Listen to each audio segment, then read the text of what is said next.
What's going on, everybody? I don't know if y'all can hear me or not, but we are live with this breaking news of Trump is going to speak live on Venezuela and Maduro's capture. And I know this is on a whim, so we'll see, though.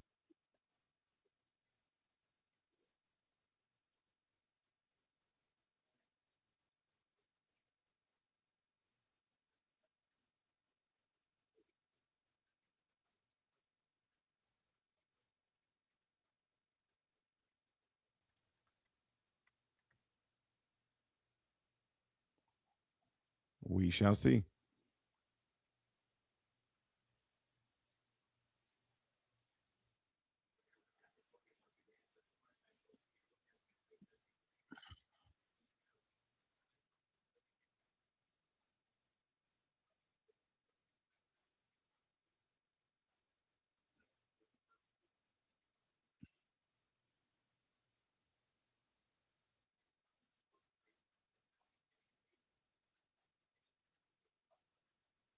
So, video of the strikes themselves that he posted moments ago on Truth Social. We've seen a lot of the different videos, kind of short clips that have come in, but he did also release video that shows the explosions here. I'm going to work to pull that up for you here on your screen as well as we do await the comments from President Trump and Secretary Hegseth.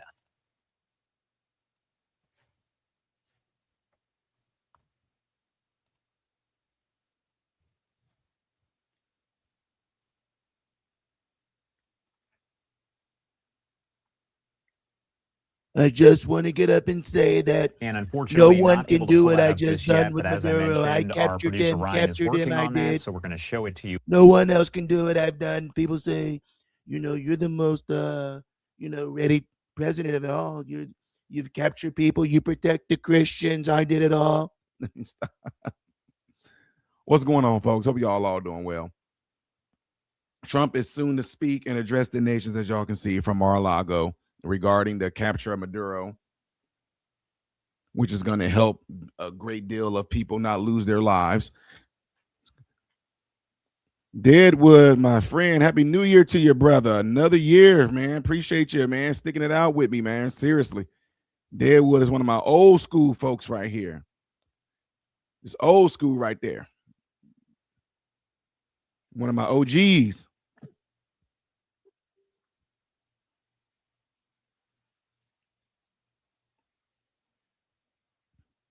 A horrible man. That's what Trump is. I bet the Venezuelans don't feel the same way. The way they were celebrating in the street. You said Trump is a horrible man. I bet you them Venezuelans gonna disagree with you. But hey, all opinions and all that is welcomed on this channel. So you can say what you want to. You can like Trump, don't like Trump. You can like me and dislike me. All of that. It not bother me. It not bother me at all. But wishing you a happy new year. Wendy said, mess around and find out. He gonna be mad when we boycott tax. Hey, I'm with you on that. I'm gonna do a video a little later on. I'm gonna do a video later on about how I think we should do that too. I really think we should do like a nationwide, everybody starting like we're gonna make it'd be nice if we all can make like this pack where we all just gonna redo our forms on in February and just like everybody just not pay taxes. Like just everybody. Because this is crazy. That pissed me off for real. Doing good, Deadwood. Family is doing good, sir. Appreciate it. Hope you're doing good too. Yeah, I don't know what they talking about. Some Trump. That the people in Venezuela are happy about this. What's going on, our pal? Happy New Year to you.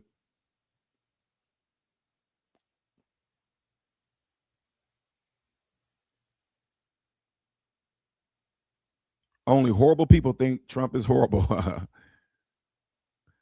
Gary, appreciate you, appreciate you, appreciate you. Jesus is king and coming sooner than people think. Lord, we've been hearing that for how long now? Let me stop. I'm not gonna get into it. Starting off with a new, we're gonna start this off with a new year.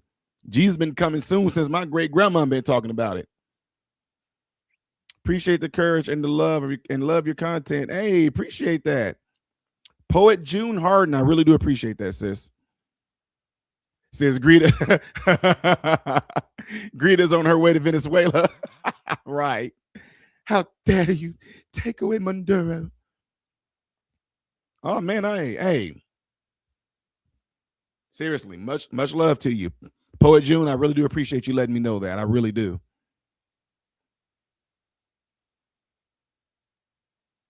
Ty, you know Trump tax break is retroactive and will increase the returns this year. Yeah, I get that. I think what it is there was what I'm referring to is I'm referring to what happened in Minnesota. Like, dude, bruh, these people, billions of dollars, man. Like, I need to go and just get with some people I know from the hood and like, hey, all you got to do is go get you a sign made. We're gonna rent that building right there. I'll pay the first like 6 months. Get that building, put a sticker up there, act like kids go there, and we can go get money from the government. I mean, my God, man, that's crazy. But yeah, I know what you're saying though. But I don't like the deal what they're doing with the gambling thing though. Like they're gonna be taxing you're gonna be taxed on your losses. Like some states, I know Illinois, you can't even claim your losses in gambling, right? But they're gonna be taxing your losses. That's wild to me. Got to take it back to the streets, start playing craps all over again.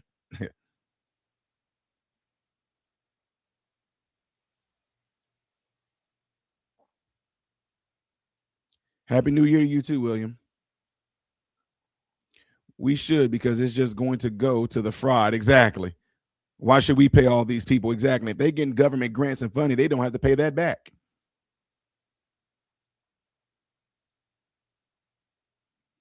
Trump is trying to replace the taxes we pay with tariffs. Before there was an income tax, we were the wealthiest. I agree. I think income tax, the taxes that we pay today weren't even a such thing. They're just making these things up as they go. Oh, there's an air tax now because you're breathing. Oh, there's a tax now because you're to drive on the city roads. There's a tax to drive on the city roads. I mean, it's ridiculous. I wish Trump was able to get that done. Although I'm going to be realistic, it's my opinion. I don't think it's going to happen. I would love for it to happen.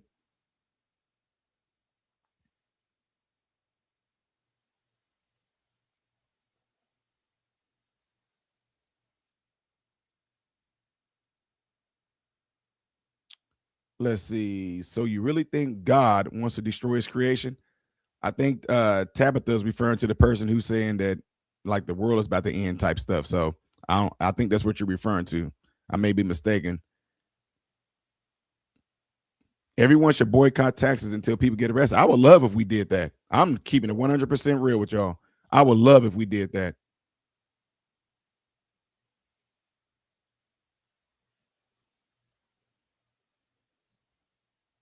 Yeah, he said it's in every state. Yeah, Deadwood. Yeah, what I'm saying is that like in Illinois though, like some states will allow you to claim your losses in gambling. But Illinois, like they don't care how much you lost, you're not going to be able to do nothing. You're not going to be able to claim nothing on those losses in gambling. But you better not make more than $1,200 at the casino. They're going to tax you on that. You can lose tens of thousands of dollars, and you cannot claim any of those losses. But if you win 1,200, they're going to tax you. Chi-Town fam in the house. Appreciate that. Killer Cam, shout out to you from Chi-Town. A lot of my family up there send me stuff all the time. I've been really hitting on Chicago this year, which I don't know why I never thought about doing that in the first place, where I'm from there. So I guess I didn't know that like my stuff that I do on YouTube, it gets more traction than actually the local news like WGN and things like that. So them putting me on that and making sure I keep up with the latest news in Chicago really has been helping the city. So, and plus me going up there and speaking too.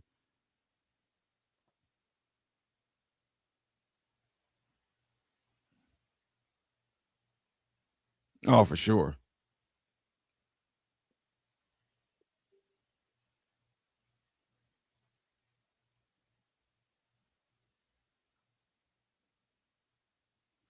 But what we're waiting on right now, ladies and gentlemen, we're waiting on Trump to get up here and speak about what happened in Venezuela.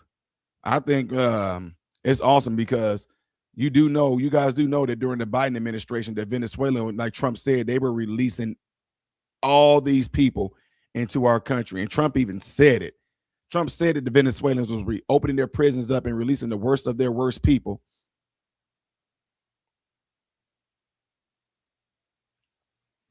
Yeah, I read that.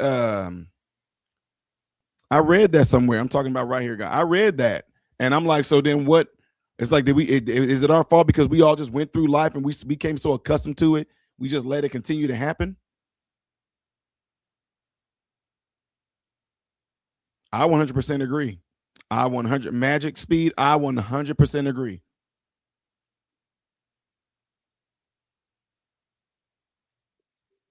This is not war. This is a drug bust. I agree.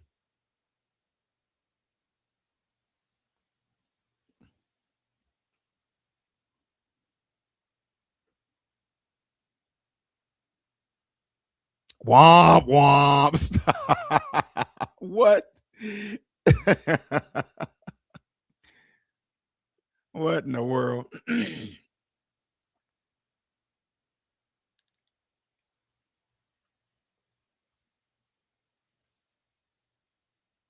I wish you would come to Atlanta to speak. Would love to go. This summer, I think I am going to be down in the Georgia area, but more like the Stony Mountain area. Stone Mountain or Stony Mountain, whatever it's called.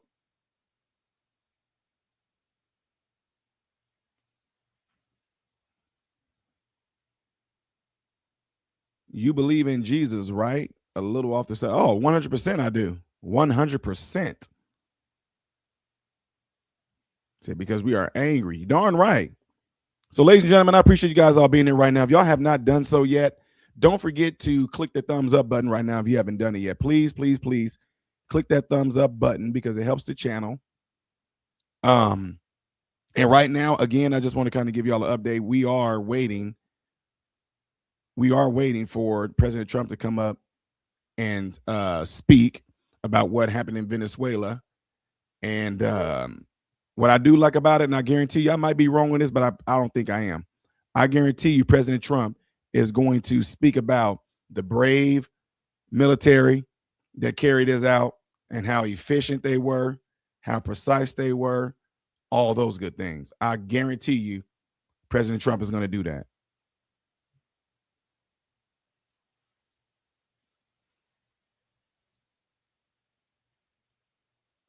Let me do something here real quick, folks. Again, don't forget to click that thumbs up button if you have not done so yet. It would greatly help my channel.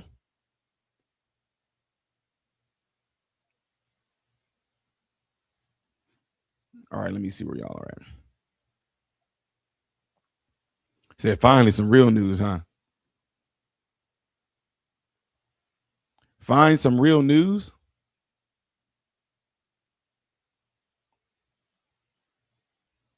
Hey, Freedom Strong, you said find some real news. This is some real news. I'm joking. You said finally some real news. Yeah, I know.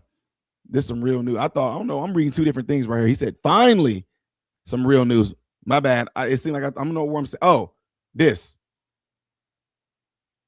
When you said find some real news, but you meant finally some real news. Okay.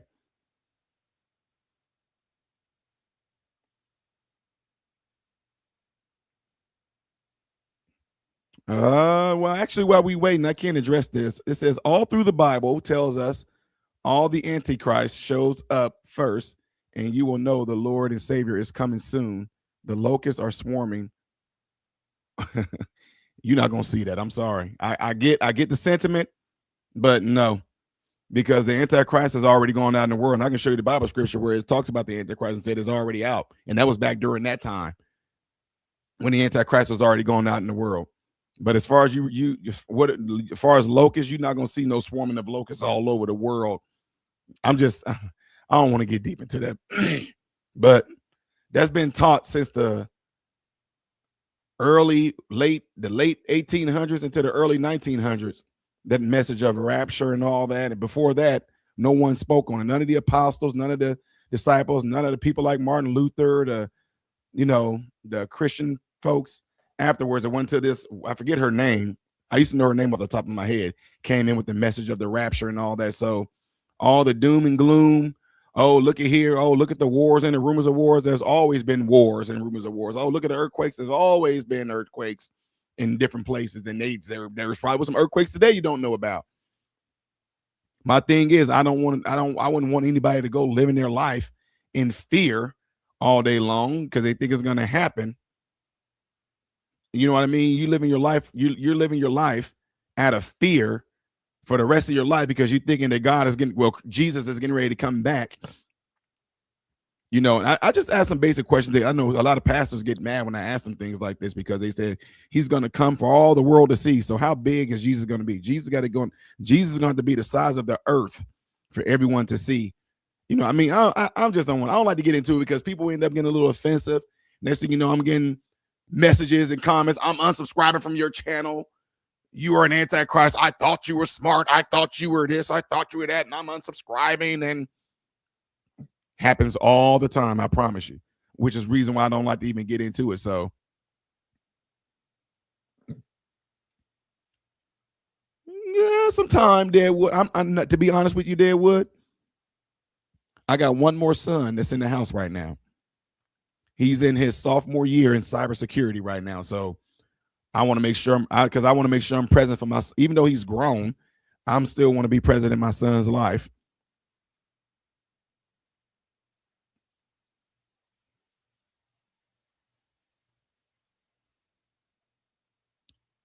Yep.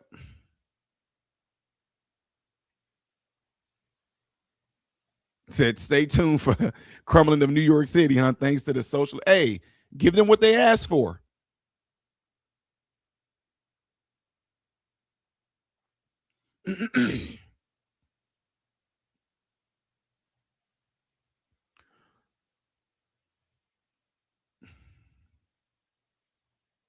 Who would be in fear of Jesus coming back except those that are even, I don't think the people that are lost would be in fear of him coming back. If you really think about it, the church people are the ones who all seem to be in fear because it's like, oh, we better get ready. And see, here's the deal. John, I don't think no lost people are afraid of Jesus coming back. Why would they be afraid? They don't believe that at all. So why would they, what would you be afraid of something that you don't even believe in? Why? Like right now, what if I'm just giving you a hypothetical.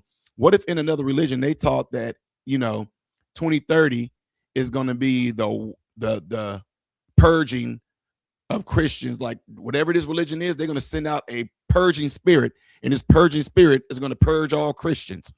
So as a Christian, I don't care what no other religion thinks is going to happen in 2030. I'm not going to worry about that because I don't believe in that person's religion. So it's likewise, there are people that don't believe in Christianity or don't believe in Jesus. Why would they be in fear of Jesus coming back and doing anything when they don't even believe in that? I mean, it's like to them, they're like, so I get what you're trying to say there, but I just like to kind of think about it from other perspectives too.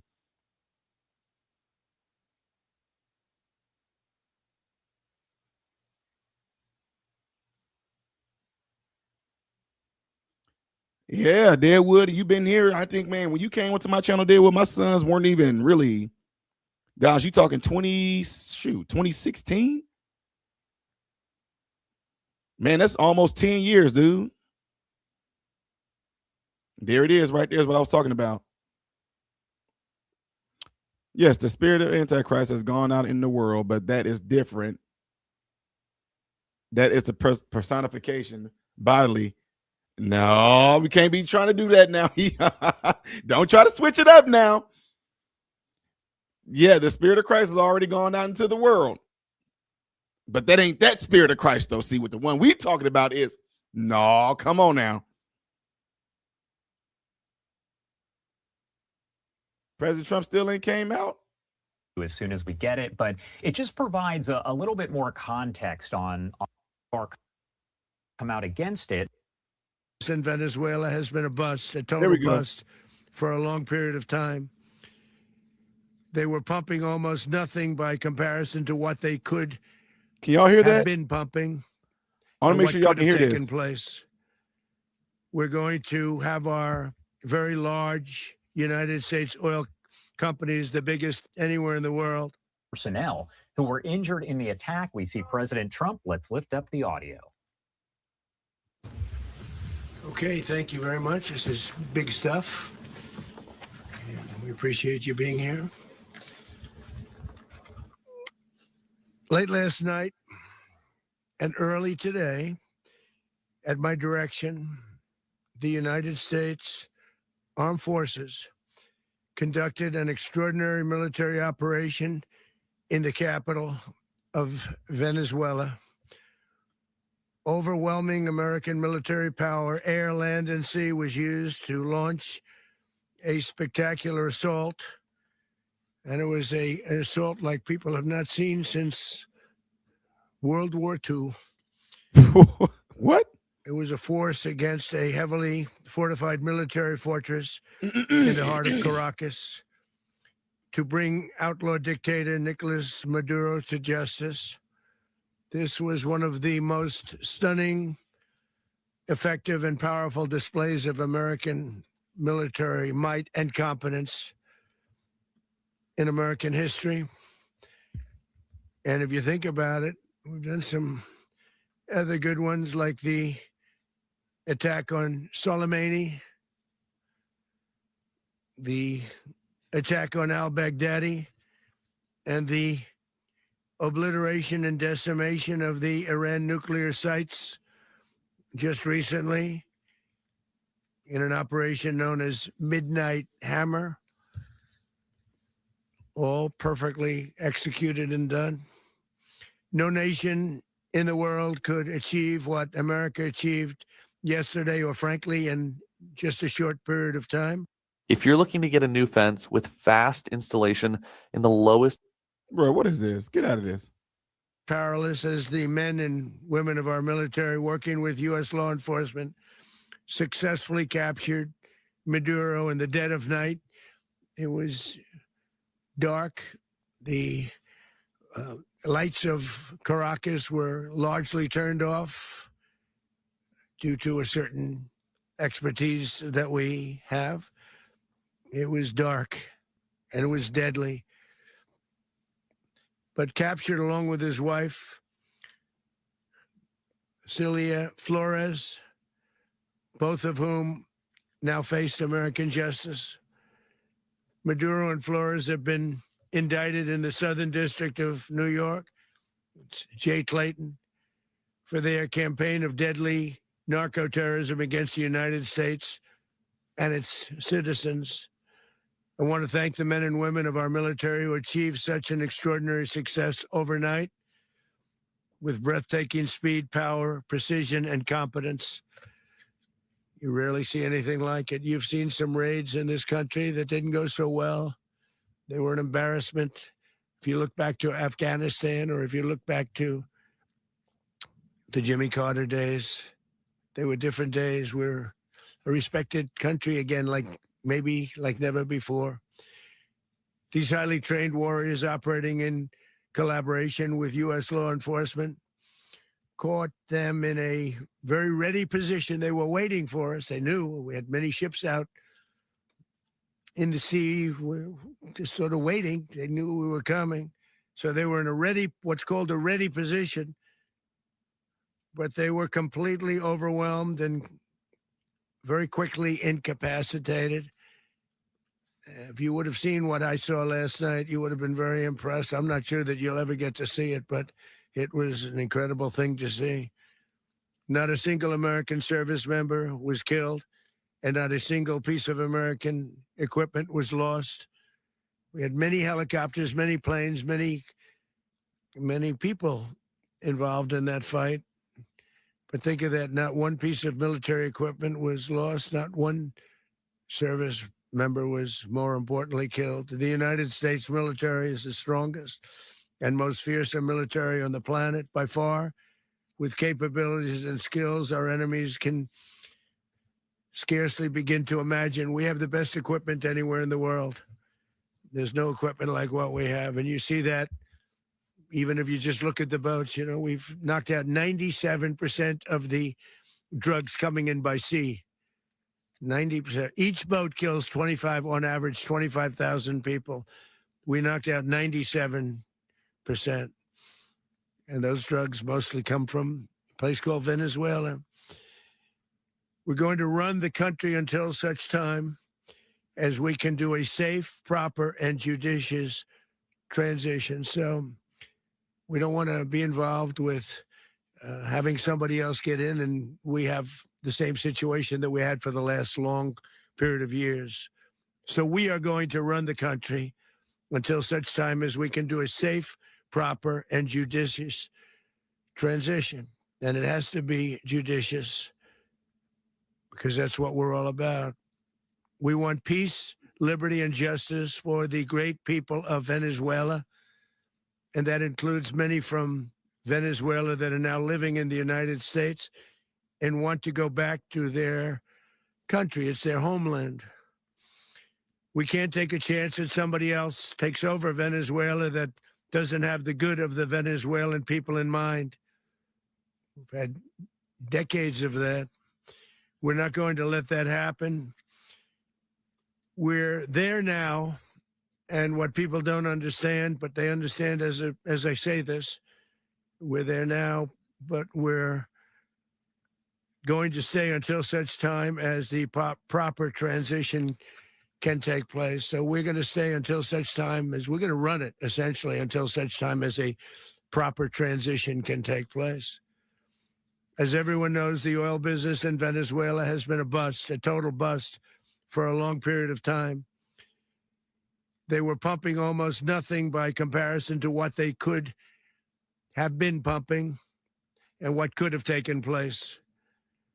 We're going to have our very large United States oil companies, the biggest anywhere in the world, go in, spend billions of dollars, fix the badly broken infrastructure, the oil infrastructure, and start making money for the country.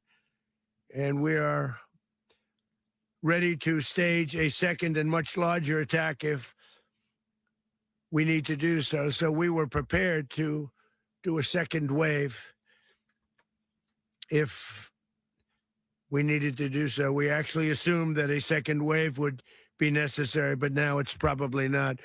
The first wave, if you'd like to call it that, the first attack was so successful, we probably don't have to do a second, but we're prepared to do a second wave, a much bigger wave, actually.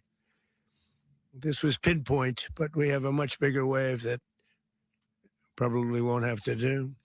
This partnership of Venezuela with the United States of America, a country that everybody wants to be involved with because of what we were able to do and accomplish, will make the people of Venezuela rich, independent, and safe. And it will also make the many, many people from Venezuela that are living in the United States extremely happy. They suffered. They suffered. So much was taken from them. They're not going to suffer anymore.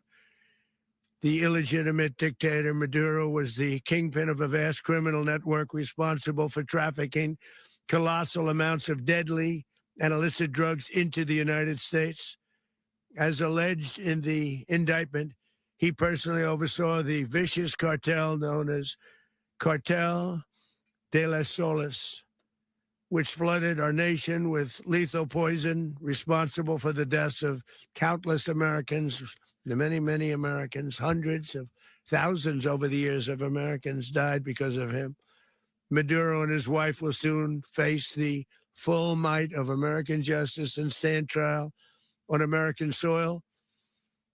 Right now, they're on a ship. They'll be heading to, ultimately, New York. And then a decision will be made, I assume, between New York and Miami or Florida. But we have people where the overwhelming evidence of their crimes will be presented in a court of law. And I've seen it. I've seen what we have. It's both horrible and breathtaking that something like this could have been allowed to take place. For many years after his term as president of Venezuela expired, Maduro remained in power and waged a ceaseless campaign of violence, terror, and subversion against the United States of America, threatening not only our people, but the stability of the entire region. Oh, so Maduro is doing what y'all claim President Trump is going to do. When President Trump is not the president anymore, he's going to remain the president, and he's going to be a dictator. He's going to try to be the president for the next 20 years. It's interesting, ain't it? It's interesting that a lot of people claim that what Maduro has done, they think President Trump is going to do the same thing. Come on, y'all, stop that. After this term, President Trump is going to be done. No, he's not, Todd. I'm telling you, he's a dictator. He's going to. Oh, stop it. Stop.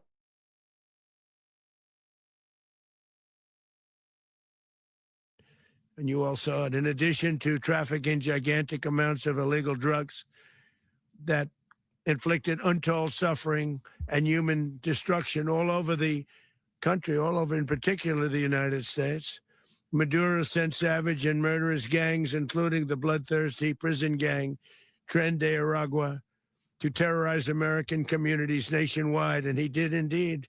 They were in Colorado. They took over apartment complexes. They cut the fingers off people if they called police. They were brutal, but they're not so brutal now.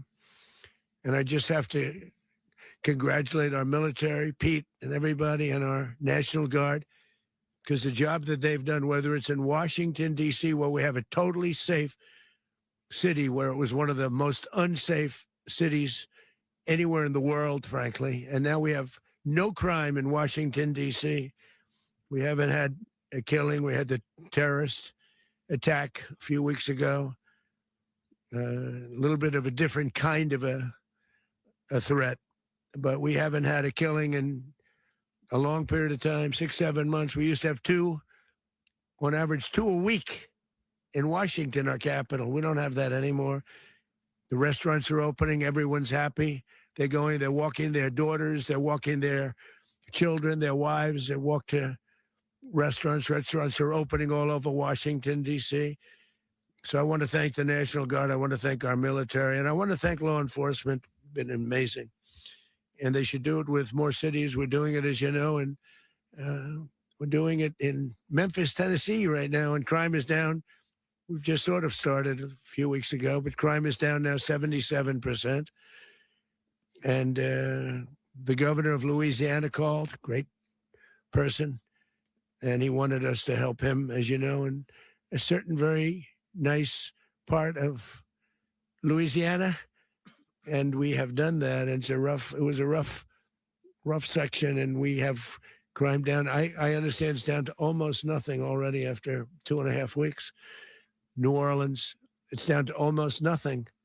And we've only been there for 2.5 weeks. Can't imagine why governors wouldn't want us to help. We also helped, as you know, in Chicago, and crime went down a little bit there. We did a very small help because we had no working ability with the governor. The governor was a disaster and the mayor was a disaster, but it knocked down crime. But we're pulling out of there. When they need us, we'll know. You'll know. You'll be writing about it. And likewise, Los Angeles, where we saved Los Angeles early on, where the head of the police department made a statement that if the federal government didn't come in, we would have lost Los Angeles. That's long after the fires. That's when they had the riots in Los Angeles. We did a great job. Got no credit for it whatsoever, but that's okay. It doesn't matter. We don't need the credit. But we'll be pulling out when they need us. They'll call, or we'll go back if we have to. We'll go back. But we did a great job in various cities. But the place that we're very proud of is Washington, D.C., because it's our nation's capital. We took it from being a crime-ridden mess to being one of the safest cities in the country. But the gangs that they sent raped, tortured, and murdered American women and children.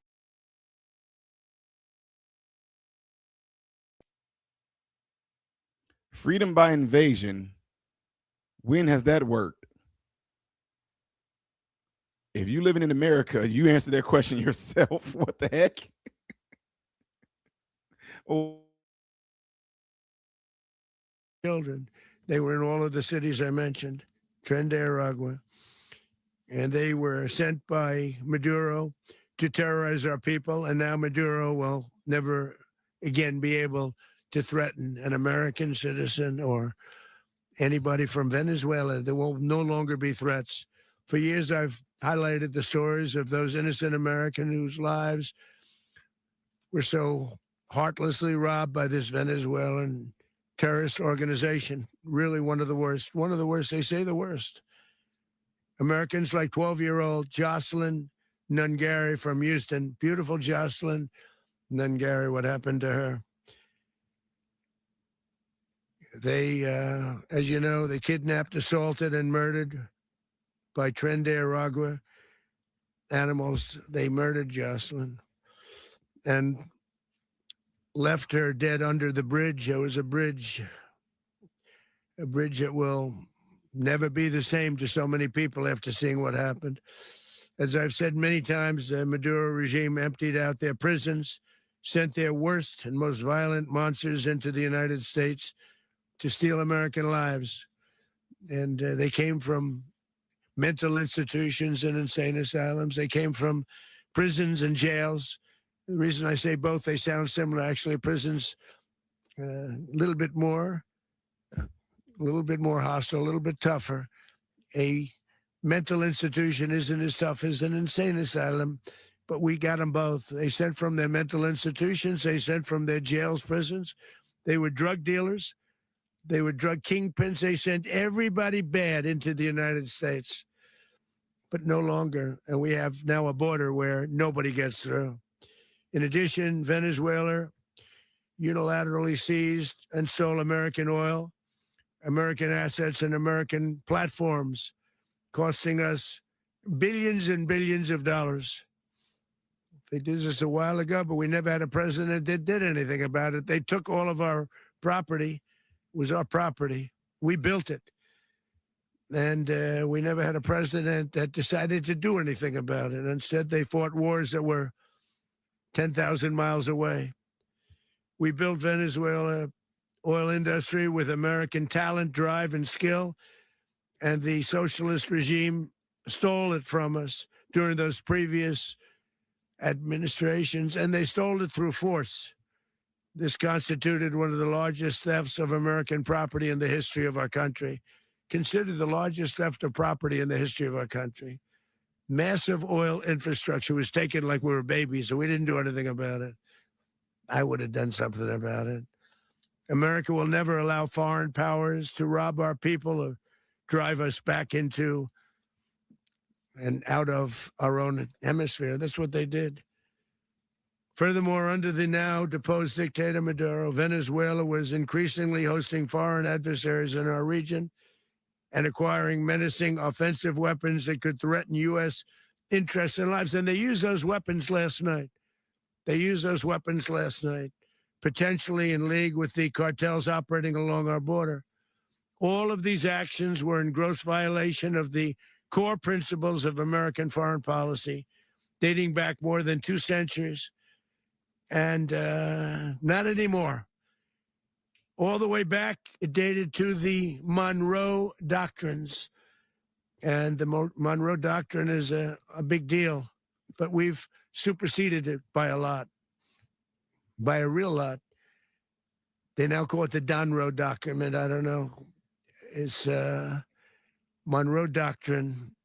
We sort of forgot about it. It was very important, but we forgot about it. We don't forget about it anymore. Under our new national security strategy, American dominance in the Western Hemisphere will never be questioned again.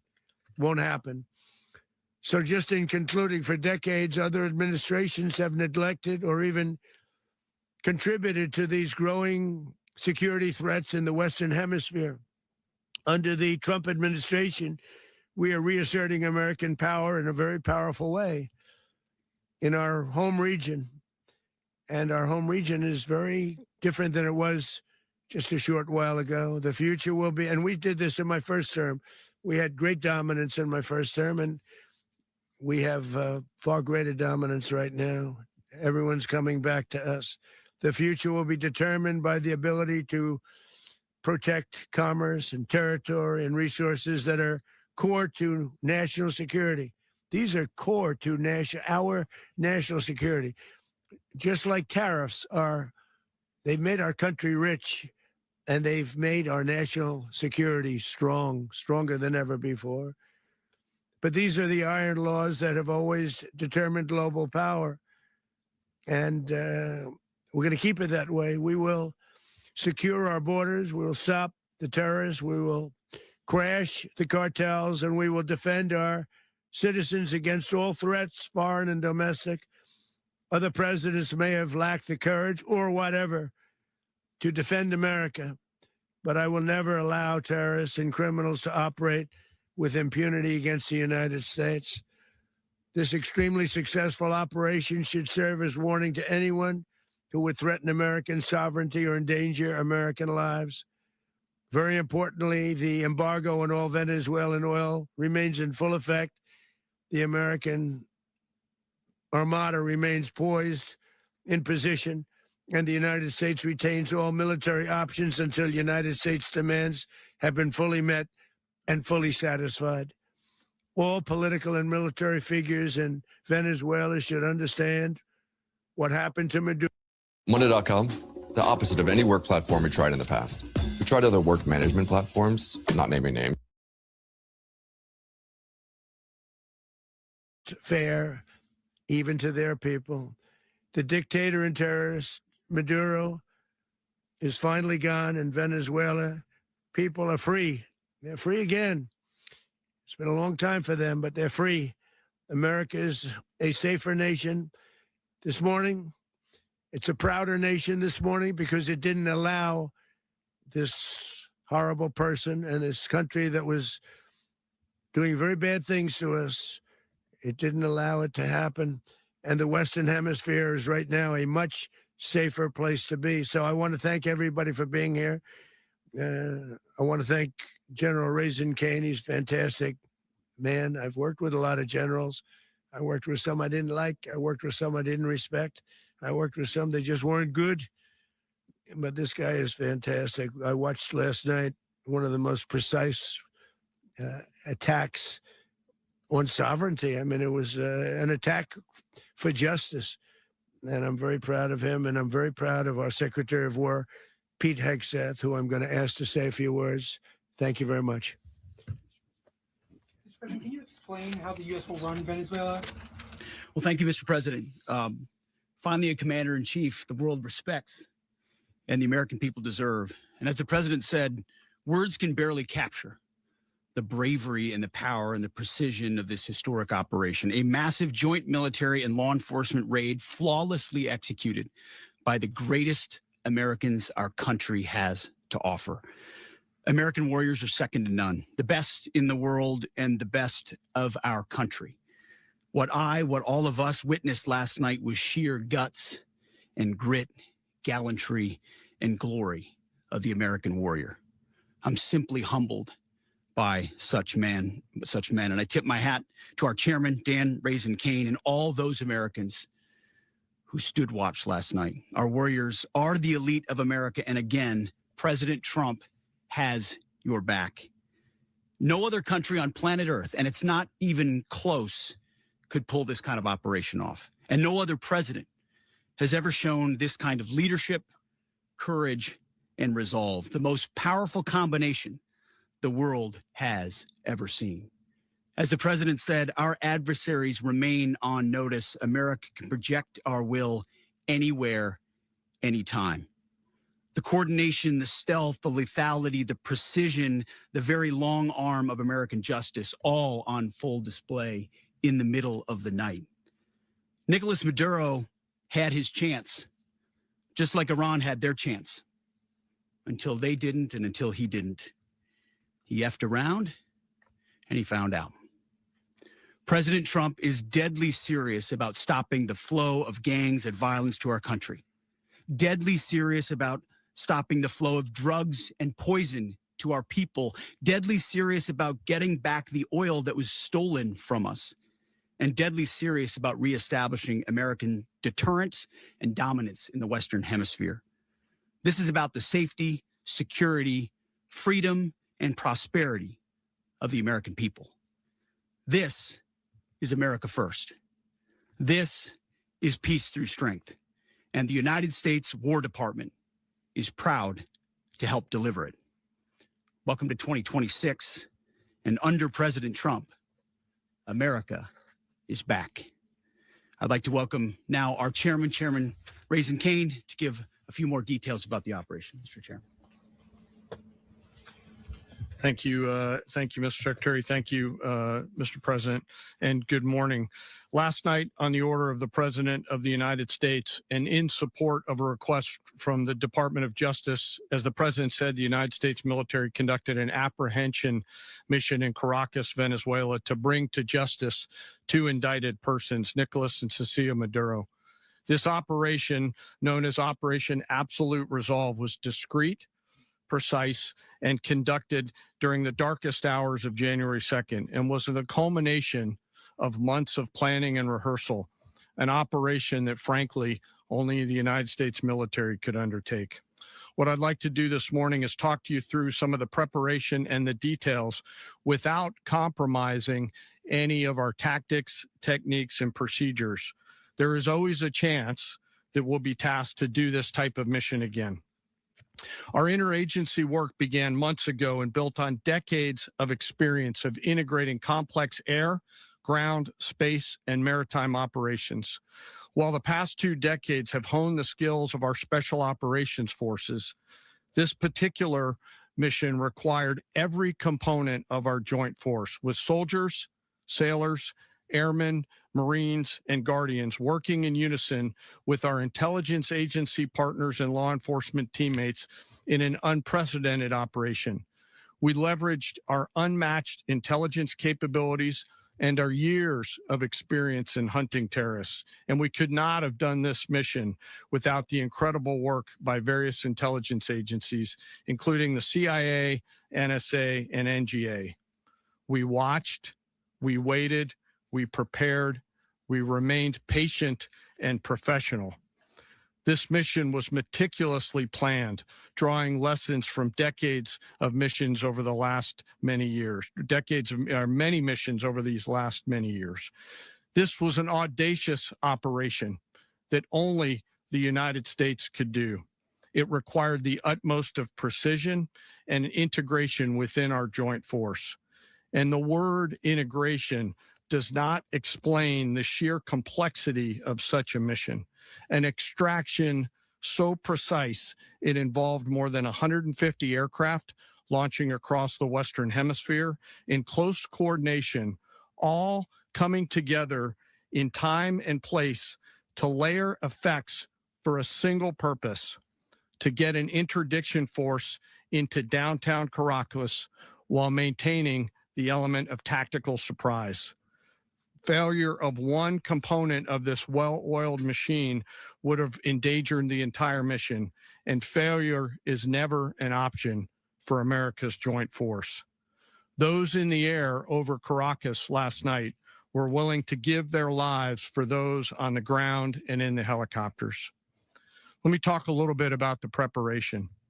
After months of work by our intelligence teammates to find Maduro and understand how he moved, where he lived, where he traveled, what he ate, what he wore, what were his pets. In early December, our force was set pending a series of aligned events. Key was choosing the right day to minimize the potential for civilian harm and maximize the element of surprise and minimize the harm to the indicted personnel. So as the president said, they could be brought to justice. And as the president said earlier today, weather in Venezuela is always a factor this time of the year. And over the weeks through Christmas and New Year's, the men and women of the United States military sat ready, patiently waiting for the right triggers to be met and the president to order us into action. Last night, the weather broke just enough, clearing a path that only the most skilled aviators in the world could maneuver through. Ocean, mountain, low cloud ceilings. But when tasked with a mission, this organization does not quit. At 10:46 p.m. Eastern time last night, the president ordered the United States military to move forward with this mission. He said to us, and we appreciate it, Mr. President, good luck and Godspeed. And those words were transmitted to the entire joint force. Over the course of the night, aircraft began launching from 20 different bases on land and sea across the Western Hemisphere.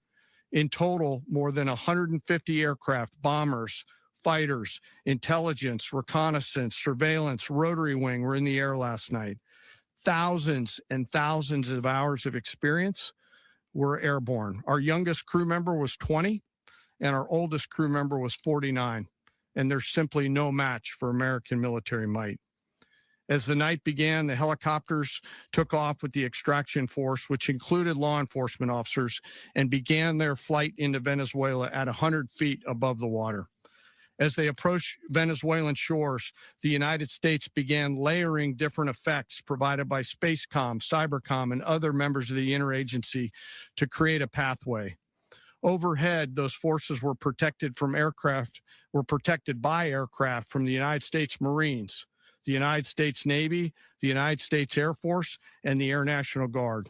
The force included F-22s, F-35s, F-18s, EA-18s, E-2s, B-1 bombers, and other support aircraft, as well as numerous remotely piloted drones. As the force began to approach Caracas, the Joint Air Component began dismantling and disabling the air defense systems in Venezuela, employing weapons to ensure the safe passage of the helicopters into the target area. The goal of our air component was, and always will be to protect the helicopters and the ground force and get them to the target and get them home. As the force crossed the last point of high terrain where they'd been hiding in the clutter, we assessed that we had maintained totally the element of surprise.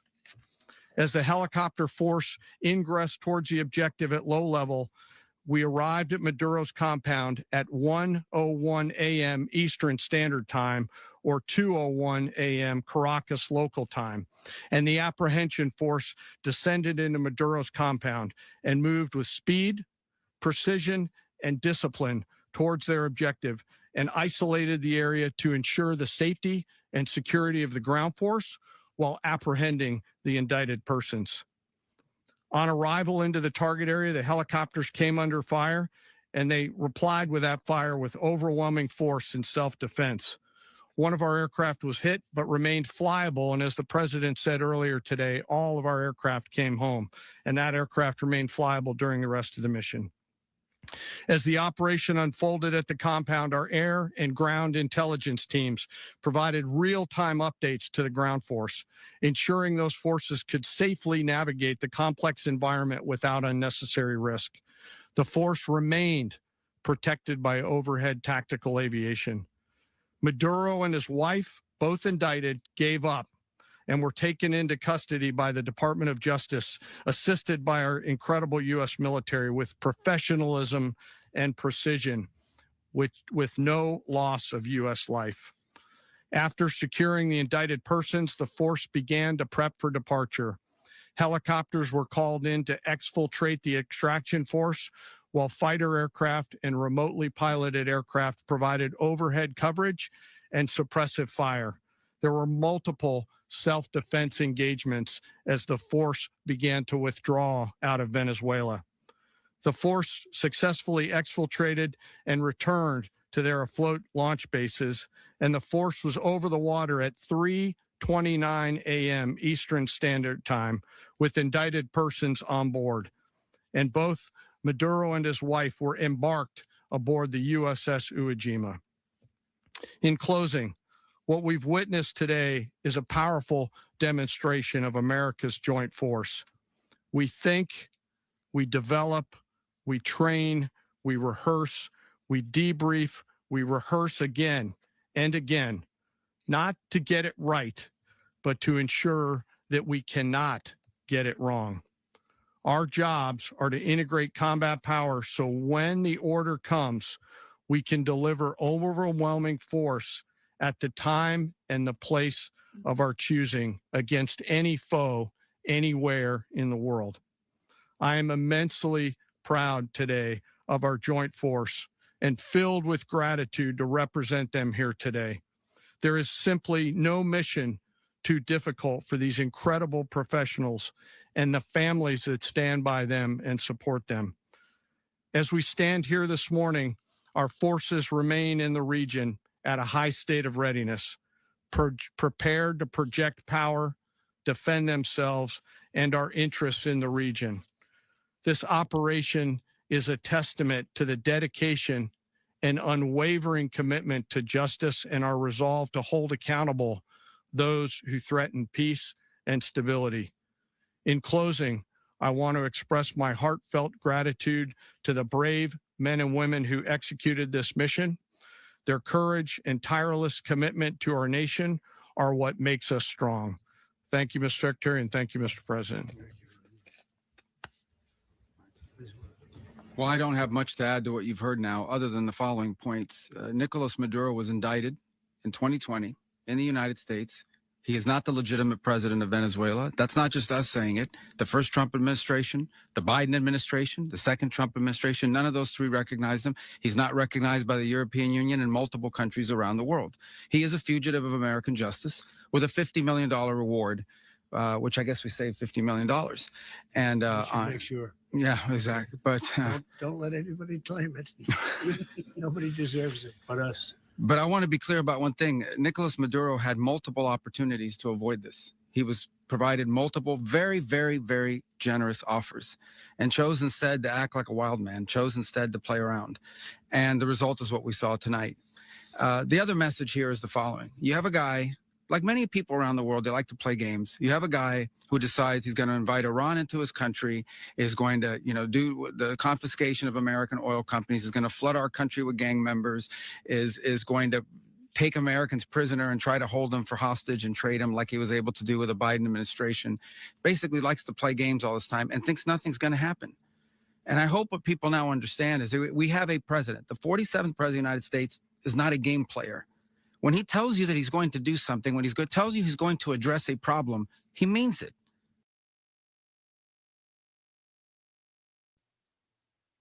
I don't get why a lot of people try to call his bluff on that. Like, I really don't understand why people have been trying to call President Trump bluff. The man said he's going to do it, and they just play games. So anyway, let me address something here real quick. So it's okay for people to send folks out of their prisons, out of their asylums, out of their mental institutions. These people come into our country illegally, right? They come into our country illegally. We go and do something like this, and all of a sudden, it's wrong for us to go in there and do that. American interference in this other country. What about their interference into this country? What about the fact that they know that you are not supposed to come into our country illegally, but yet they released all those folks out of their country to come into we call that an invasion. No, it's not. It's an invasion. They invaded our country, but now all of a sudden we go there and try to help free them from that very same country that let their people and sent their people to invade our country, but we can't go and do that to them. Okay. Okay. Back to our regular scheduling program, folks. He actions it. I can tell you, I've watched this process now for 14, 15 years, been around it. Everybody talks. I'm going to do this. I'm going to do that. When I get there, we're going to do this. We're going to take. This is a president of action. Like, I don't understand yet how they haven't figured this out. And now, if you don't know, now you know. Because this is the way it's going to play out. And I think people need to understand that this is not a president that just talks and does letters and press conferences. And, if he says he's serious about something, he means it. And this is something that was a direct threat to the national interest of the United States, and the president addressed it. There's a president of peace, by the way. I told you what I just said earlier. This guy had multiple opportunities to find his way somewhere else and figure out another. He could have been living somewhere else right now, very happy, but instead he wanted to play big boy. And so now, he's got other sets of problems on his hands. And but I think that the message here should be for the world. Look, the president doesn't go out looking for people to pick fights with. He's not generally wants to get along with everybody. We'll talk and meet with anybody, but don't play games. Don't play games with this president's in office, because it's not going to turn out well. And so I hope that, I guess that lesson was learned last night, and we hope it'll be instructive moving forward. Is that a message for Cuba? Mr. President. Mr. President. Mr. President. Mr. President. You said that the U.S. is going to run Venezuela. So who's in power right now? Well, we're going to be running it with a group, and we're going to make sure it's run properly. We're going to rebuild the oil infrastructure, which will cost billions of dollars. It'll be paid for by the oil companies directly. They will be reimbursed for what they're doing, but that's going to be paid. And we're going to get the oil flowing the way it should be. As you know, it was just a minor flow. It was actually a minor flow for what they have. But we're going to run it properly, and we're going to make sure the people of Venezuela are taken care of. We're going to make sure the people that were forced out of Venezuela by this thug are also taken care of. Mr. President, does the U.S. running the country mean that U.S. troops will be on the ground? How will that work? Well, you know, they always say boots on the ground. Oh, so we're not afraid of boots on. How long it takes a beginner like my dad. Blah, blah, blah, blah, blah, blah, blah. Of it. We don't mind saying it, but we're going to make sure that that country is run properly. We're not doing this in vain. This is a very dangerous attack. This is an attack that could have gone very, very badly. Could have gone very badly.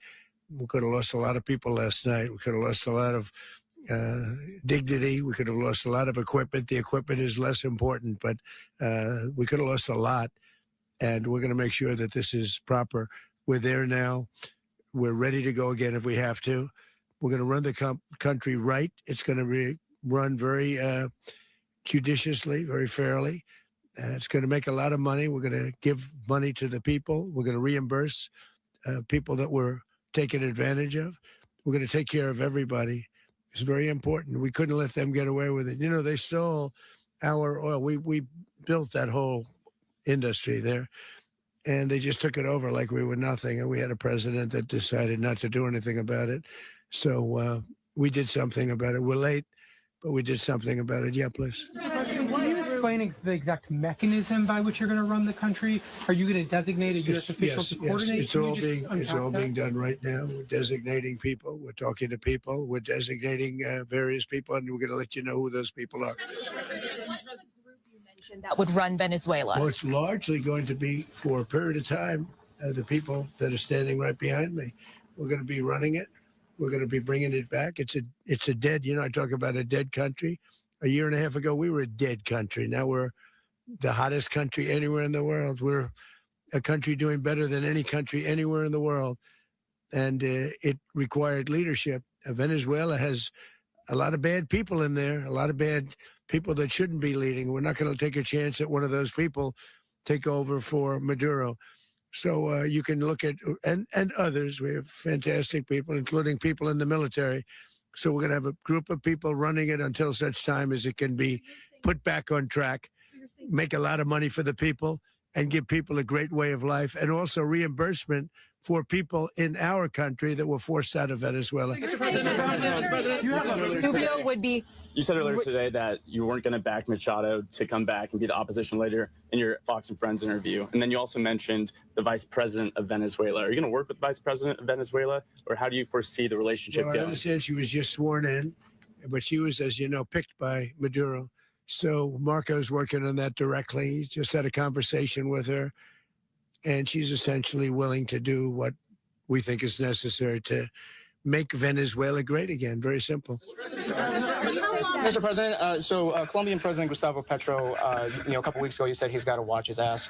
And today he said he's not concerned about anything happening to him in the aftermath of this operation. So just what your message is Well, about he that. has cocaine mills. He has factories where he makes cocaine.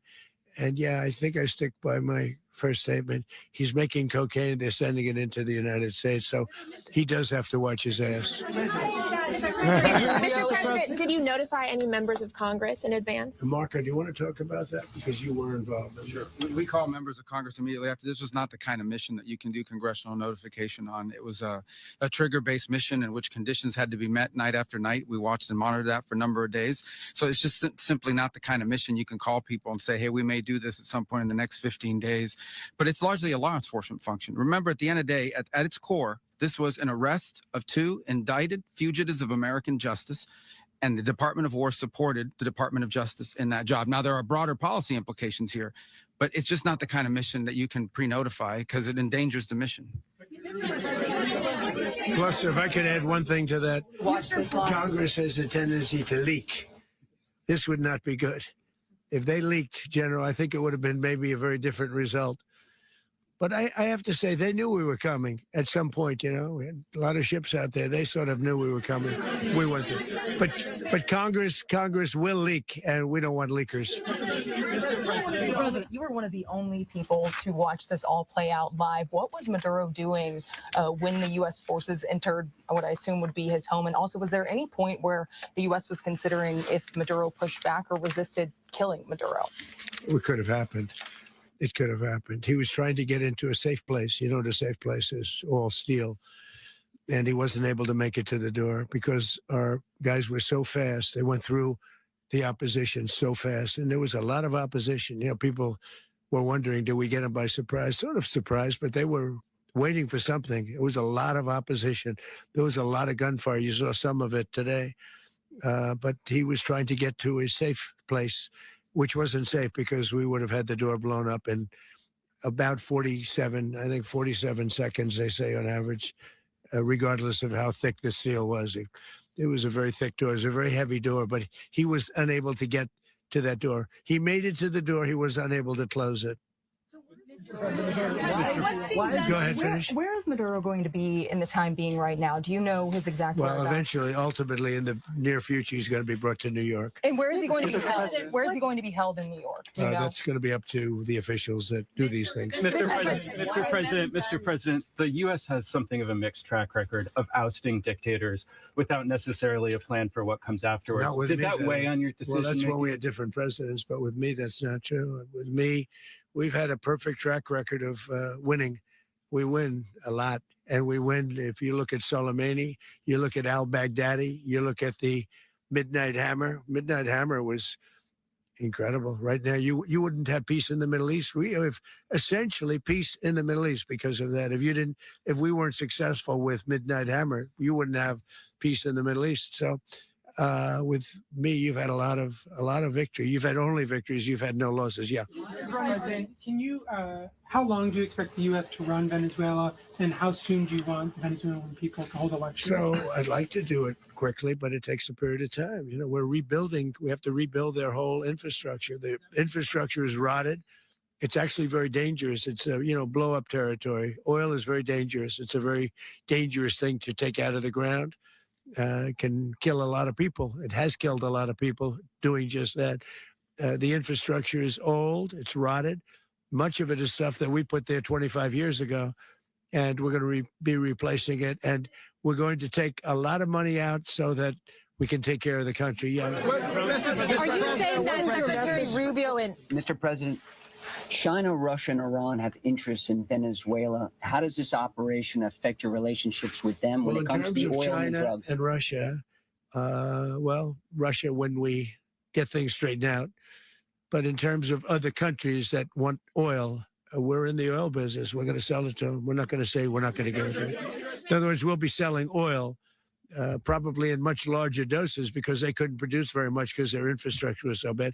So we'll be selling large amounts of oil to other countries, many of whom are using it now, but I would say many more will come. Are you saying, Mr. President, are you saying that, Mr. President, are you saying that? Oh, Mr. President, thank you. What is your message to the people of Venezuela today? Of course, the civilian population specifically, they have a lot of questions. What is your message to the people of Venezuela? That you're going to have peace, justice. You're going to have some of the riches that you should have had for a long period of time. It was stolen from you. But you're going to have peace, and you're going to have safety. You're going to have justice. You're going to have a country. You're going to have a real country. You're going to have potentially a great country. You know, if you go back 20 years, maybe even a little longer ago, that was a great country, and they destroyed it. Remember, I said that if we lose this election, the United States will be Venezuela on steroids. That's what would have happened. Had we lost the election, the 2024 election, we suffered so badly. When you look at the border from 2020, what they did, what Joe Biden administration did to our country should never be forgotten. But if we had to go through another year of that, we would be exactly where Venezuela was in terms. I used to say, if they win, we're going to be Venezuela on steroids, and that's what would have happened. President, thank you. Are you saying that Secretary Hegseth and Rubio are going to be running Venezuela, and will you be sending in U.S. military They're troops going to to be a provide? team that's working with the people of Venezuela to make sure that we have Venezuela right. Because for us to just leave who's going to take over? I mean, there is nobody to take over. You have a vice president who's been appointed by Maduro. And right now she's the vice president and she's, I guess, the president. She was sworn as president just a little while ago. She had a long conversation with Marco and she said, we'll do whatever you need. I think she was quite gracious, but she really doesn't have a choice. We're going to have this done right. We're not going to just do this with Maduro, then leave like everybody else, leave and say, let it go to hell. If we just left, it has zero chance of ever coming back. We'll run it properly. We'll run it professionally. We'll have the greatest oil companies in the world go in and invest billions and billions of dollars and take out money, use that money in Venezuela. And the biggest beneficiary are going to be the people of Venezuela. And also, I can't stress this strongly enough, the people that got thrown out of Venezuela that are now in the United States. And frankly, some want to stay and some probably want to go back. Yeah. What's being done to protect Americans in the country, and were any of the detained Americans? Well, right now they're arrested very last protected because nobody's going to mess with us. They're very protected. The people of, and we let them know that you better not touch one of them. Are you concerned that bad elements of the Maduro regime will remain in place? Well, we know who they are. We're on them, and they're acting much differently now than they would have acted 2 days ago. Okay, wait, behind you, please. Mr. President, why is running a country in South America America first? Well, I think it is because we want to surround ourselves with good neighbors. We want to surround ourselves with stability. We want to surround ourselves with energy. We have tremendous energy in that country. It's very important that we protect it. We need that for ourselves. We need that for the world. And we want to make sure we can protect it. Yes, sir. Please, go ahead. Yeah, is there a message here for Cuba and Diaz-Canel? Well, Cuba is an interesting case. Cuba is, not doing very well right now. That system has not been a very good one for Cuba. The people there have suffered for many, many years. And I think Cuba is going to be something we'll end up talking about because Cuba is a failing nation right now, very badly failing nation. And we want to help the people. It's very similar in the sense that we want to help the people in Cuba, but we want to also help the people that were forced out of Cuba and living in this country. Do you want to say something about that, Marco, please? Well, I mean, I just gave you a statement a few minutes ago about, when the president speaks, you should take him seriously. So suffice it to say, Cuba is a disaster. It's run by incompetent, senile men, and in some cases, not senile, but incompetent nonetheless. It has no economy. It's in total collapse. And by the way, they were, all of the guards that helped protect Maduro, this is well known, their whole spy agency, all that were full of Cubans. I mean, it's amazing. This poor island took over Venezuela in some cases. One of the biggest problems the Venezuelans have is they have to declare independence from Cuba that tried to basically colonize it from a security standpoint. So, yeah, look, if I lived in Havana and I was in the government, I'd be concerned, at least a little bit. Putting up the oil flow to Cuba from Venezuela? Well, the president already announced a week ago that anything that's sanctioned, it's sanctioned oil, it's not going to be allowed to get there. So that's a pre-existing. Mr. President. The answer is yes. Yes. Aware of the location of opposition leader Machado, and have you been in contact with her? No, we haven't. No, we haven't. Mr. President, Do you have any hesitations about Machado? Mr. President, on Monday. Oh, I think it would be very tough for her to be the leader. She doesn't have the support within or the respect within the country. She's a very nice woman, but she doesn't have the respect to be the leader.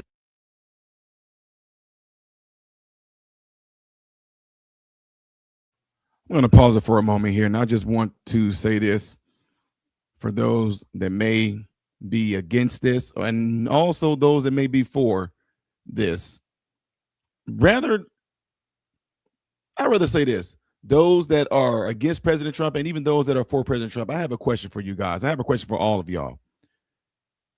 Do you really think that what you see going on right now, that President Biden would be able to stand up and do exactly what you see Trump doing right now? That's all I got. That's just a question. That's all. Is it possible that the U.S. ends up administrating Venezuela for years? Well, it won't cost us anything because the money coming out of the ground is very substantial. So it's not going to cost us anything. We want safety there. We want to be surrounded by countries that aren't housing all of our enemies all over the world. That was happening, and you don't want to have that. But we're going to be rebuilding, and we're not spending money. The oil companies are going to go in. They're going to spend money. We're going to take back the oil that, frankly, we should have taken back a long time ago. A lot of money is coming out of the ground. We're going to get reimbursed for all of that. We're going to get reimbursed for everything that we spend. So it's going to be a very important. This is a very big evening that took place last night. We have to be surrounded by safe, secure countries. And we also have to have energy, very important. We have to have energy that's real energy, not where they're getting 4% and 5% of the energy out of the ground. You take a look, it was such a disaster. So what's going to happen with Venezuela, I think, over the next period of a year is going to be a great thing. And the people of Venezuela will be the biggest beneficiaries. Mr. President, going to send in U.S. military. Mr. President, thank you. What did you last speak to Maduro about when you spoke? And is the Well, US I don't want to at get war into with the Venezuela? conversations, but I did have conversations with him, and I said, you got to surrender. And I actually thought he was pretty close to doing so, but now he wished he did, yeah. You said that Maduro is responsible for drug trafficking. You recently pardoned the former president of Honduras who was convicted of many drug trafficking. Can you explain how these two situations are Well, different? I'm Would you ever- going to take another quick pause right here. I want to address something here, because you seem like you really are trying to get some attention here. Michael Montoya, if I'm saying that wrong, Michael Montoya, or I don't even know how to say that. I'm just call you 9311. 9311 right here. 9311. I have a question. Why aren't you saying anything about America being invaded? I'm gonna leave it at that. Back to the scheduled program, ladies and gentlemen. Yeah, I endorsed, as you know, the winning president, the man who won in Honduras. I endorsed the man who won in Chile. I endorsed the man who won in Argentina. And we are doing very well with that whole group. What the man that I pardoned was, if you could equate it to us, he was treated like the Biden administration treated a man named Trump. That didn't work out too well for them. This was a man who was persecuted very unfairly. He was the head of the country. He was persecuted very unfairly. And there are a number of them. And we felt that it was a very unfair situation that happened to him. He's also a party member of the man who won. So obviously the people liked what I did. And one of the reasons that was done is because of the fact that the party in power felt very strongly that that man was treated very badly. I studied it very quickly, and then I studied it in great detail. I went to a lot of the people standing behind me, and they felt that that man was persecuted and treated very badly. That's why I gave him a pardon. You referenced boots on the ground earlier. Can you just sort of button this up? Do you envision the U.S. military having a presence in Venezuela as the U.S. runs that country? No, we're going to have a presence in Venezuela as it pertains to oil, because we have to have, we're sending our expertise in. So you may need something, not very much. But no, we're going to be taking out a tremendous amount of wealth out of the ground. And that wealth is going to the people of Venezuela and people from outside of Venezuela that used to be in Venezuela. And it goes also to the United States of America in the form of reimbursement for the damages caused us by that country.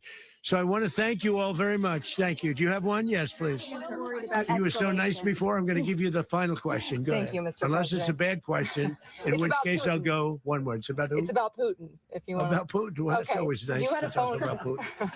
You had a phone call with him on Monday. Did he talk at all? No, we didn't. And We then- never spoke about Maduro. Are you mad at him right now? I mean, there's this I'm not intelligence. thrilled with Putin. I'm not thrilled with Putin. He's killing too many people. Was that I intelligence? thought that would be so. I settled 8 1/4 war. You know what the 1/4 was? Thailand and Cambodia. I did it again. They broke out, and I did it in about 5 hours, and I settled it. I'm giving myself 1/4, so I'm up to now 8 1/4. In other words, I settled the war, but then they broke out. They had a pretty bad breakout over the last 4 days. I got them to go back to peace. So I only give 1/4. I thought the easiest one would be, one of the easier ones would be Russia, Ukraine. It's not. And they both have done some pretty bad things. And look, that's Biden's war. That's not my war.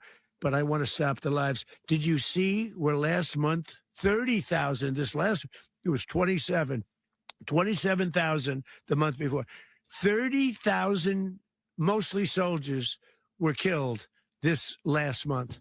30,000. I want to stop that. You know, This is the quickest way to go from AI beginner to AI fluent. weren't paying 2, now they pay 5. And we send them a lot of munitions. We send them a lot of things, missiles and various other things, a lot. And they pay. The United States is not losing money. We're probably making money on that. It's the last thing I care about. I just want to stop all those people. We're losing 25, 30,000 human beings that come from 2 places that are very far away. But if I can stop, because it's something I've been pretty good at doing, deals, I guess. It's all a deal. Life is a big deal. But if I can stop that war and stop 30,000 young people, in addition to the fact that people are being killed in Kiev, people are being killed in other cities throughout, a much smaller number, but they're being killed, viciously killed. So I'm not happy about it. I thought that would be something that would get solved. We have Mr. Witkoff here. I think that we're making progress, but that's a war that should have never happened. If I were president, it would have never happened.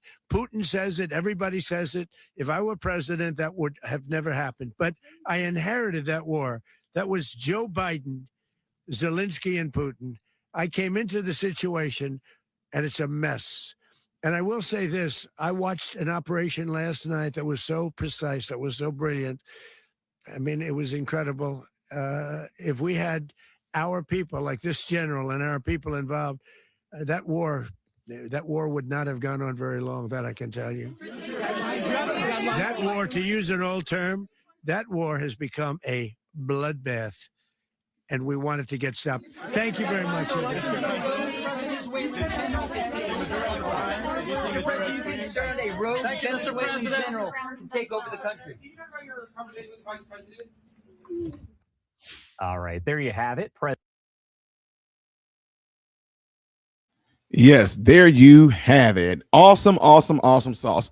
Now I want to bring something to y'all attention now, because I know Mr. I don't know if I'm saying Michael Montoya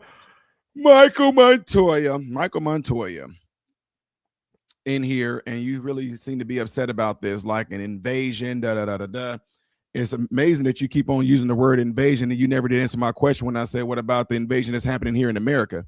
It's so amazing to me that a lot of people seem to always speak about stuff that we supposedly are doing to other y'all. You know what? I don't even know if I don't even know if you are this type of person.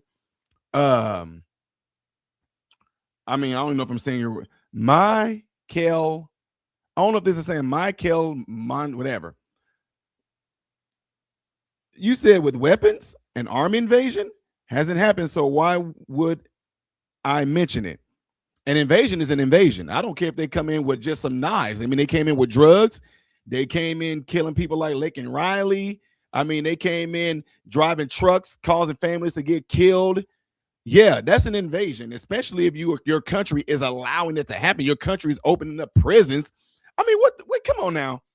You're telling me if somebody opens up a prison with their most vicious criminals in it and they send them all to America because they didn't have weapons on them, you're saying that's not an invasion? Okay, get out of here. Like they didn't come to America and find guns and find knives and have contacts and organizations that they deal with when they come into our country, who they get with to get these guns and these knives and these ARs. Oh, you mean like how Australia as well has a gun ban, but those terrorists were able to get the guns and shoot up people on the beach? But that's not an invasion either, though. I mean, yeah, those are just terrorists. That's not what it is. So the reason why I'm saying it, because I find it interesting that individuals with a mindset like that, you guys, honestly, I don't know if this is like how you are. I'm talking to the person right here. I don't know if this is how you are, but y'all have a problem with us trying to take care of our own country as well.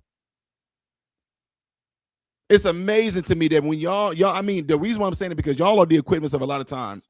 Even I find this in homes where the father is getting ready to lay down law and order, and the mother will fight the father when the father's putting the kids in their place, when the father is checking the kids, when the father's disciplining the kids, when he's doing things strongly that you may not disagree with because you don't like it, because it may hurt somebody else's feelings, or it doesn't seem right in your eyes because you don't want law and order to be in there, y'all will fight them on it.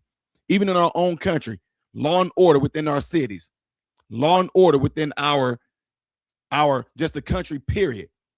There he go trying to be a dictator. I mean, he trying to fix our country. There he go being a dictator. There he go being authoritarianism. That's what I'm saying. That's why even me as a father, I got that same exact type of thing. I don't think you should punish them like that. I don't think you should. I know it ain't about what you think. It's about what's going to happen. And this is what's going to happen. My house is going to be in order. My house is going to be straight. There's not going to be any chaos in this house. As long as I'm in this house and I'm the king of this house, yeah, it's going to be this particular type of way. And look what type of house that I have. A house full of peace. My mentees that come over to my house, peaceful. Nothing is out of order. Everybody's still enjoying their lives. Everybody feels safe. Everybody feels protected. Long as they're doing what they're supposed to do while they're in this kingdom. My own sons, same exact thing. Yeah, growing up, they learned that this was my house. This was my kingdom. This is what happens in this house. My wife, I don't think they should have to. And look what type of men my sons turned out to be. But then you had individuals. Now, I don't know about that now. I don't think you should do this. I don't think you should do that, Ty. I don't think you should do this. I don't think. Look at your house compared to my house. Now, the ones who thought that I was too hard on my sons, the ones who thought that I should have gave more freedom to my sons, the ones who thought that I shouldn't punish my sons the way that I punished them, their sons got baby mamas. Sons are on drugs. A few of them, I'm just, God bless them. A few of them committed suicide. See, look what you did. Look what you did there. See, now this is how I knew the conversation would be easy. Look at that. Look at the insinuation. And then you might try to switch that around through manipulation, try to say, no, I'm asking. No, you're insinuating. Nice try, though. It won't work. That's why right now you have a problem with, you have a problem with power and authority. You have a problem with actually men being masculine. You probably have a problem with men taking over and making sure the country is safe. You have a problem with order. You have a problem with law. You have a problem with the law being laid down. You might say, no, I don't have a problem with that. I just have a problem with the way that it's been done. Is it being done? Is it illegal? And since you're claiming that we invaded Venezuela, you're claiming that, right? You're claiming that. But then again, like I said, you have no problem with what's going on in America. Y'all say the same thing. Trump sent the National Guard into Chicago. This is an invasion. Trump sending ICE. They kidnapping people. Look what y'all doing. They kidnapping people off the streets. Trump them are ain't nobody kidnapping nobody. But look what y'all doing with that. Y'all have more empathy and more sympathy for the goddamn criminals and the killers and the murderers and the robbers than y'all do the people who are being victimized by these folks. It's amazing. I don't care how. Yeah, I'm telling you, sometimes I wish there was some street justice. These folks brought all type of fentanyl into the country. They killed our own American brothers and sisters. They knew what they were doing. They stealing money from us. Trump warned them, don't send the boats over here. We're going to blow them up. He warned them, and they tried it anyway. He warned them, if you keep on trying to release folks out of these prisons and things like that and send them to the country while I'm the president, this is what's going to happen. And they still did it anyway. And now we retaliate back on him. And all of a sudden, he shouldn't be doing that. He shouldn't be doing that.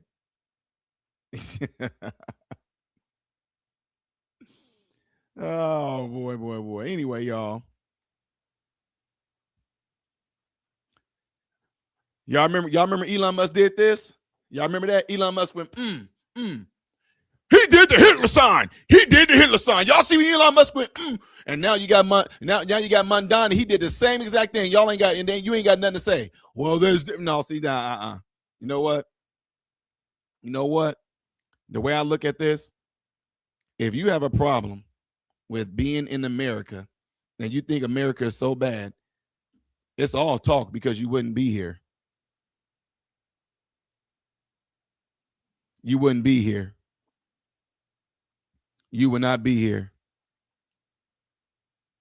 Still to this day, again, with Michael Montoya, you have nothing to say about those people invading our country, killing our American brothers and sisters, raping our children, trafficking our children, killing our grandmothers and grandfathers, taking jobs away from our American brothers and sisters through the CDL, not even knowing how to drive right, causing all kind of car crashes. You got nothing to say about that, but God forbid we clean that up through our mandate, through President Trump and Tom Homan, by going and having the Department of Homeland Security, having ICE go in and get these folks off our streets, but then y'all going to flip that around and say they kidnapping people. Get the heck out of here. That's why I say, as a father, I'm like, no, shut up. This is still about to happen. I don't know. You can cry all you want to. You can claim that I'm doing this. You can claim you so mean, you nice to the other kid. Shut up and get in line like I just told you to. I don't have time to explain this to a kid. You're going to learn as you get older when your conscience kick in and you mature and say, oh, now I see what dad was doing. That's what my mentees do too. Oh, now I understand what Mr. Ty was doing. I have no time to try to explain it to you, child, because you won't understand it. Get in line and shut up. You shouldn't say it like that. Get in line and shut up. I think you should just come down to their level and talk to, get in line and shut up. He mean. You darn right. Shut up. I don't got time to sit there and play no games with you while I'm trying to get stuff in order. I don't got time to play. I don't have time to play with you while I'm correcting you and putting you in a position where you're going to be a law-abiding citizen one day. I don't have time to sit there and go back and forth with nobody that didn't even understand. I'm just going to tell you, get in line and shut up, and I'm going to teach you. I don't like him. I'm going to run away. Yeah, we all heard that before. I'm going to run away, and everybody going to miss me. Y'all are doing the same thing as grown-ups. I can't stand America. I can't stand Trump. He's so mean. He's snatching people off the streets. I can't stand my country. I'm going to go to another country. And everybody like, bye. Go. Bye. Please do us a favor and go. Like, please do us a favor. Go to any country, and I guarantee you're going to be on your way back here. Go to another country and try to wave the American flag in their streets and all that. Go to another country and do any of that. Go to another country and try to be LGBTQ. Go and do it. I dare you go and do it. Go and try to exercise your freedom of speech in another country. Go and do it, and you're going to quickly find out you're not as liked as much as you thought you was. Anyway, y'all.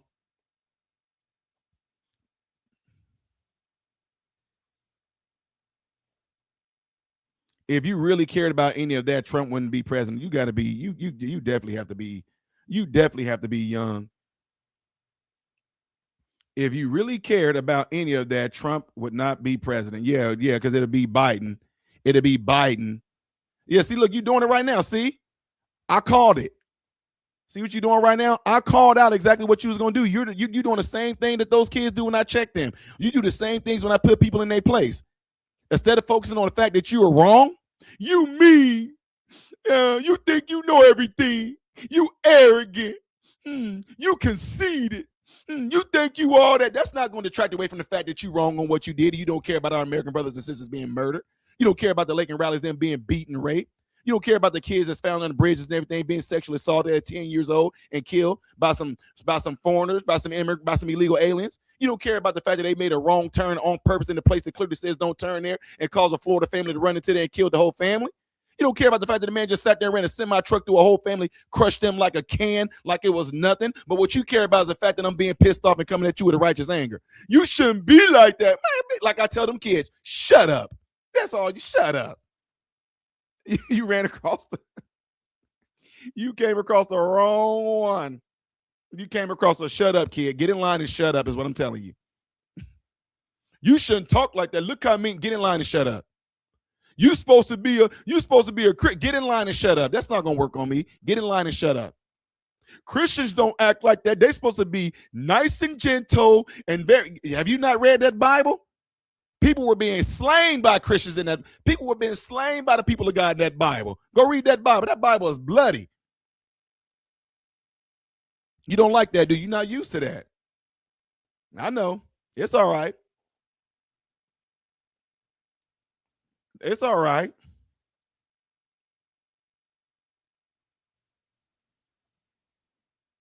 Yeah, I don't know what gave people this notion like Christians are all just supposed to be back and just be like, we're just going to sit back and we're going to take the beatings. We're going to take the punches. We're not going to retaliate. We're just going to pray. No, not me. You attack me, you're going to get you're going to get It doesn't matter if it's all about. Look, okay, I'll raise you another. Let me show y'all something real quick because this is really interesting. Let me see something here. Let me see if y'all can see this. I want to show y'all this because the same people.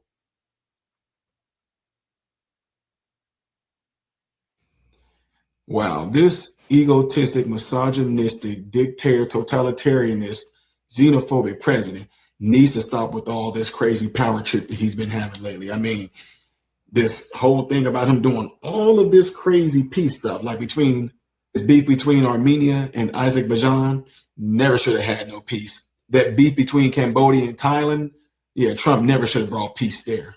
The beef with Congo and Rwanda, oh my God, why did he bring peace there? He just bestowed his dictatorship on them. Let's not forget about the peace that was brought with Egypt and Ethiopia. I mean, just that dictatorship is just, God forbid the dictator, totalitarian balls he had to sit there and try to end it between India and Pakistan. He never should have brought peace between Israel and Gaza. He never should have brought peace between Israel and Bahrain. He never should have brought peace between Israel and Iran. Never should have had peace with Israel and Morocco. The peace with Israel and Sudan. And oh my God, how horrible was it for him to bring peace between Siberia and Kosovo? I mean, guys, we need to have a No King's Day or something like that. We need to protest all this peace because nobody wants that. We want chaos.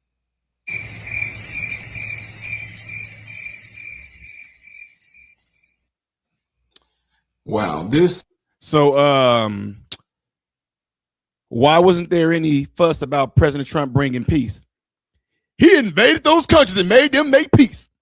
Like Trump went up and said, I'm going to tell you what, Congo, I'm going to kill every last one of you if you do not have peace right now. I want peace right now. Give me peace right now, or I'm going to blow you away like I blew away Nigeria. I'm going to blow you away like I blew away the Venezuelans. I'm going to blow you away like the boats and all if you don't have peace. Now, why aren't you pissed off that President Trump caused peace between those countries I just named? Was that an invasion? Was that him bestowing his dictatorship on those countries and making peace? And for those countries to even come back like Rwanda and Congo to say, thank you, President Trump, for putting sanctions in place now that we have peace. Look at President Trump forcing those people not to kill each other anymore. Okay. Oh, okay. And if that's the case, like right now, if you ask me, let Ukraine and Russia do their thing. Don't even try to negotiate. Trump, let them kill. Let Russia and Ukraine blow each other to the Timbuktu and back. I don't care. Focus on America. President Smith, what do you think about Russia and Venezuela? I mean, what do you think about, Mr. President Smith? What do you think about Russia and Ukraine? I don't know why you ask me. I don't care. You don't care about lives being lost? That's between them. If they want to keep on fighting, letting their own citizens die, that's between that president and that president. That has nothing to do with what's going on here in America. But what I do want to tell you about what I'm going to be doing here in America is blah, blah, blah, blah, blah, blah, blah, blah, blah, blah, blah, blah. You don't want to help out Ukraine? No. I'm sorry. I couldn't be the president. It's amazing that you say these things like you don't want us to go into these other countries and do X, Y, and Z, but you don't care about us sending our money to Ukraine. See what I'm saying? It's so funny to me. Anyway, y'all, I really do appreciate y'all all being in here. Don't forget to click that thumbs up button on y'all way out of here. To those that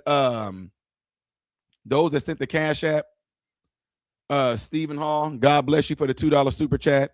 And this says Pam Zammo, thank you, Ty, for always covering the truth. God bless you and your family.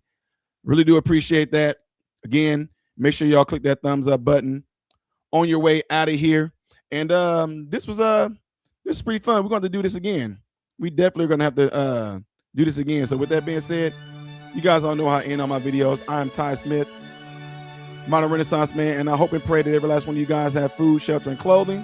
And most of all, I pray that every last one of you guys are in great health mentally, physically, emotionally, and spiritually. God bless you all through Jesus.